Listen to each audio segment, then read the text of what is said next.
Hey there, welcome back. This is our third video that I'm doing this evening. This one's going to be dealing with how to use and how to get to ReadWorks, which is what we're going to be doing for our reading comprehension for the next few weeks. And then also how to get to our reading text, which is on our school and on our district website. Okay, so let's go back to our Google Classroom, which if you remember from Google, you would get there by going into your waffle shape from your student's school account, finding the little blackboard looking green blackboard that says classroom, or on the bookmark bar, or typing in classroom.google.com. Okay, once you're there, I mentioned that I have this nifty little menu that's on the top of our classroom once you go in.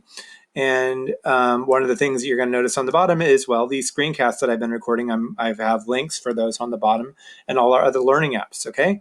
But one of the interesting things that you have right here is ReadWorks, okay? And this is where all of our work that I want you to do for the next couple weeks is going to be. So I'm going to click on that, and it's going to open up the link for ReadWorks. Okay, and what we're going to do, what I would ask your student to do, is to go ahead and click login. And then what they're going to do is you're going to go to a student login, and they're going to log in with Google. You're going to click that, and their student information should pop up. Then you just click on that, and it launches them into it. Okay, I have about 10 or 11 different reading assignments in there. They can read them in any order. I just want them reading and annotating or taking notes, and then writing a summary of what they're doing. And all of that combined should take about an hour a day. Okay.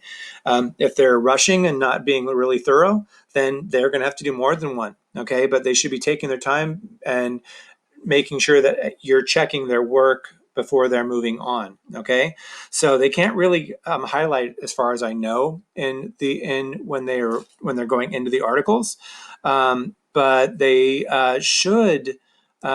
They can write them down on a separate piece of paper. So what I'm going to do is go in through my teacher account and show you some of the things that you could be, or that they will be doing, because we'll go into some of the assignments. Okay.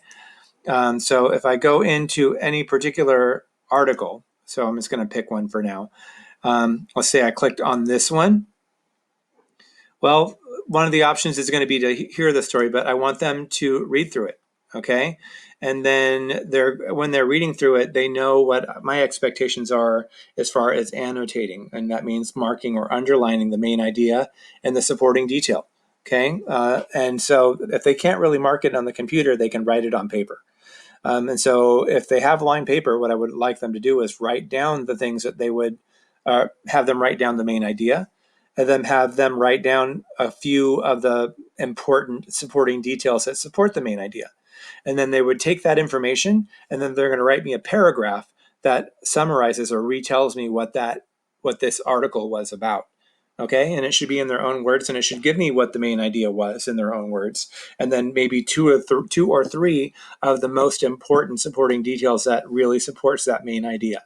Okay, and so that's what they're going to be working on with this. Okay, and I have enough here with ReadWorks to get us through the next 2 weeks. Okay, once we get beyond that, the thing that we're going to be doing is we'll probably go back to using our readers in our district curriculum.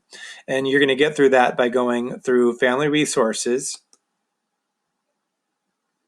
Okay, if I click on that, I'm going to go down, and well, one of the things you see is Clever. Okay, Clever is kind of a grouping app that our district uses, and most of the apps that we have access to through our district are through here. Okay, so they're going to go into Clever, they'll click login with Google. Again, it's going to pop up their username or their student account. They'd click on that, and then it's going to get them into Clever.